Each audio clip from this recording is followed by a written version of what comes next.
આજ તો ભરું નાડે ઉપડી ગયા રણમાં ને જોઈ નાખ્યું રણનું ઘુડખર. આપણી ફેવરેટ ઘડી 2 કલાક વાયરે ગઈ છે ને થઈ ગયા 11:30. બે ત્રણ ભાઈઓ જાય છે કે એવી જગ્યાએ છે ટાવર જ નથી આવવાના, નેટની તો ક્યાં વાત કરવી. એટલે રસ્તો જો હારે લઈ લીધો છે ગુજરાતનો મેપ. આ છે એક પ્રતિબંધિત વિસ્તાર છે, ચોમાસા દરમિયાન આખો દરિયો હોય છે ને અડધા શિયાળા પછી જાવ એટલે આખો દરિયો સુકાઈ જાય ને આવું રણ બની જાય છે.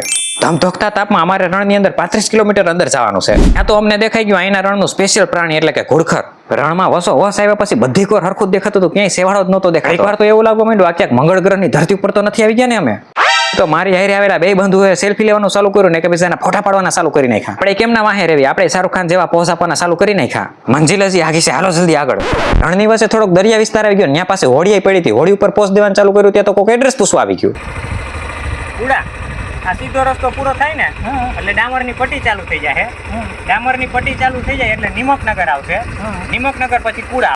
વળી પાછા રણની વચ્ચો જાવી સાવી ફૂલ સ્પીડે ક્યાં કોક થારવાળા ભાઈ અમારી લોહર ડલ્ટો આરે કોમ્પિટિશન કરવા માંડ્યા. પછી તો અમારી લોહર ડલ્ટોનું ઈગો હર્ટ થઈ ગયું ને અલ્ટો ભાગવા માંડી હોય હો.